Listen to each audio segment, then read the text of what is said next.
Good evening and welcome to the News Hour. The CEO of the fastest growing app on the planet went head to head with members of Congress today. TikTok has more than 150 million monthly users in the U.S. alone, but faces growing calls for it to be banned over fears about China's access to user data. Laura Barón-López looks into the potential personal, political, and international fallout should the U.S. government ban the platform. What started with one viral video is now a full-time career for 27-year-old Alex D'Alessio. I'll just put it in my little ring mount and hit record. 2 years ago, he was an engineer working a 9 to 5 and new homeowner of a Baltimore townhouse. I just used double-sided sticky tape to tile my entire bar, and here's how it turned out. He began posting his do-it-yourself renovation projects to the social media app TikTok. It wasn't that big of a deal, I just had to kind of do it. Building a home, and also an audience. I mean, come on, the grout just perfectly matches the countertops, and I'm just loving the entire vibe. One, Tuesday morning before work, I was like, let me just upload this video, and then I came home to work, and I was like, whoa, it was like 200,000 views, I had all these comments, and from there, it just kind of started. Now, with more than 300,000 TikTok followers, D'Alessio runs Real Life Renovations, a brand and a business where he documents his project successes and mistakes, partnering with companies like Home Depot and Benjamin Moore. Brands started reaching out, and that's when the light bulb really clicked, and I was like, maybe this could be something bigger than it is and eventually be full-time. So this isn't just a hobby for you, this is your business? 100%. But he's worried that the new job he's created, which has also allowed him to hire his mother-in-law part-time, could go away. It just seems like you have no control and the government is deciding for you, which is really scary. I'm trying to put on a good face, but that's my business, and it's detrimental. Your platform should be banned. And it's all at risk in Washington. Mr. Crew, welcome to the most bipartisan committee in Congress. We may not always agree on how to get there, but we care about our national security. Are you a Chinese company? Where Democrats and Republicans share a common enemy in TikTok and its CEO, Shou Chew, appearing before Congress today for the first time. ByteDance is not owned or controlled by the Chinese government. Defensive amid a fierce and bipartisan interrogation of the company's safety, privacy, and security practices. Chew was adamant that the Chinese Communist Party cannot access U.S. data through TikTok, as members repeatedly alleged. Mr. Chew, this is yet another instance of TikTok attempting to mislead Americans about what their technology is capable of and who has access to their information. Chew pushed back, emphasizing TikTok's Project Texas plan, which puts the American company Oracle in control of U.S. data and content. American data stored on American soil by an American company, overseen by American personnel. There's no public evidence that China has used the platform to spy on Americans. But lawmakers weren't convinced. Congresswoman, I have seen no evidence that the Chinese government has access to that data. They have never asked us. We have not provided. Well, you know what? I find that actually preposterous. Very American company, buy it. It's been a long brewing fight across two administrations. In recent weeks, the White House repeatedly upped pressure on TikTok's parent company, ByteDance, to sell the app to an American-owned company. And President Biden expressed support for a bipartisan bill that would strengthen his authority to ban the app. As lawmakers grilled TikTok CEO, dozens of creators who have more than 60 million followers combined descended on Capitol Hill this week to defend the platform. So I'm asking our politicians, don't take away the community that we have all built. One by one, they argued the platform is more than an app for silly viral videos, that it's empowered small businesses, promoted creativity, lifted up marginalized voices, and become a mainstay of American life. The average user spends 56 minutes a day on TikTok, more than YouTube, Snapchat, Instagram, or Facebook, according to the data researcher Insider Intelligence. It almost feels like if you can't beat them, cancel them. I just wish they would try and exhaust all other options prior to potentially canceling it. Here's just how easy it is to change the outdated light fixture in your home. For creators across the country, like Alex D'Alessio, recreating what they've built on TikTok on another platform isn't easy and comes with no guarantees that the new business will survive. What a lot of people don't realize on the creator side is Instagram allows you to post 1.5 minute reels. That's the max. TikTok allows you to post 10-minute videos. It's much harder to connect with audience on a shorter video than it is to kind of build your rapport and build your community over a 4-minute video. So I'll just kind of back that up. At least half of Alex's income comes from his work on the app, and he and his wife, a second-grade teacher, rely on that money.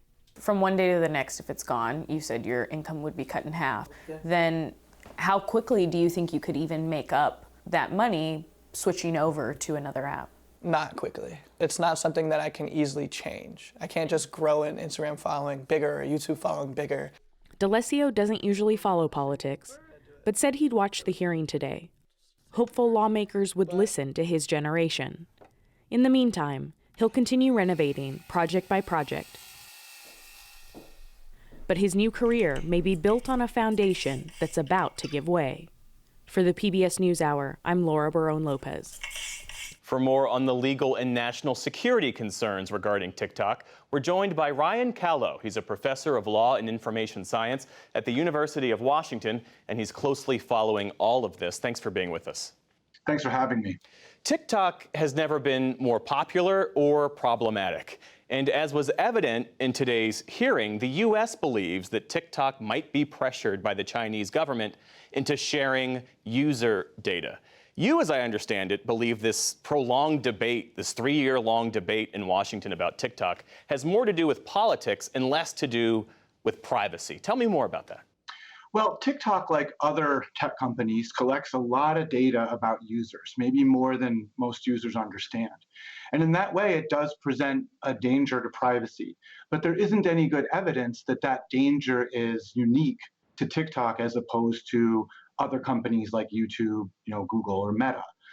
What's distinct, of course, is that TikTok has a Chinese parent company.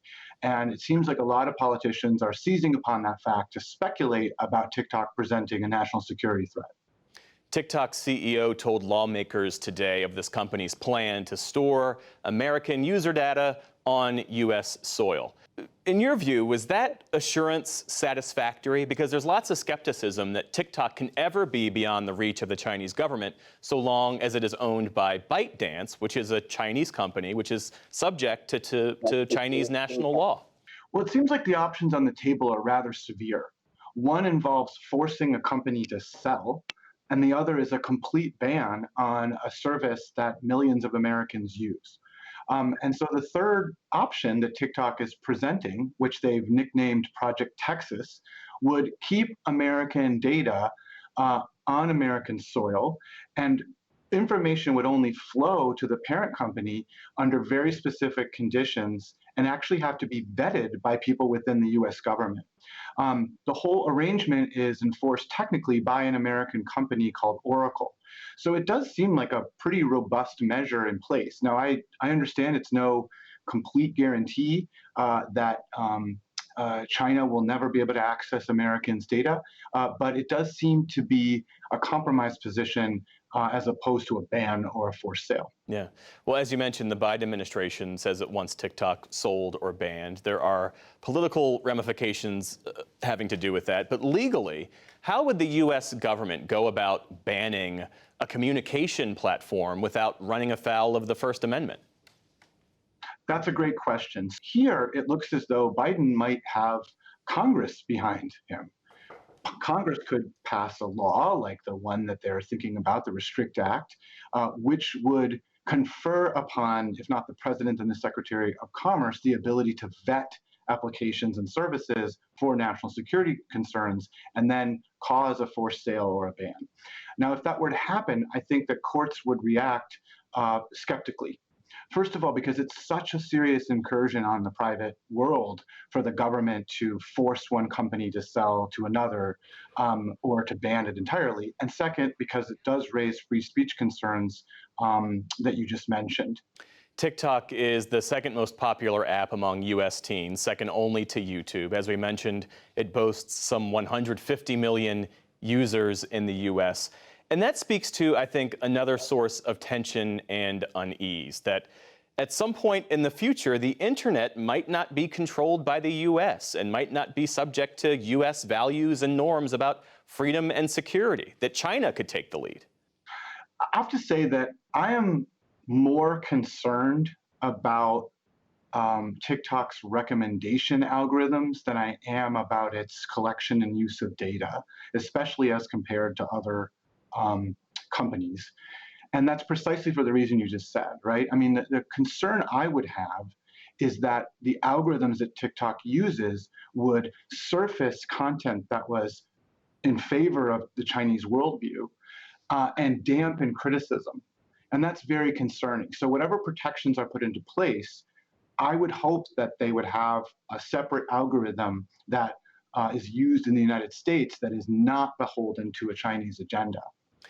In your view, do average Americans, just regular TikTok users, do they have reason to be concerned that the Chinese government might leverage their mobile data or their personal information?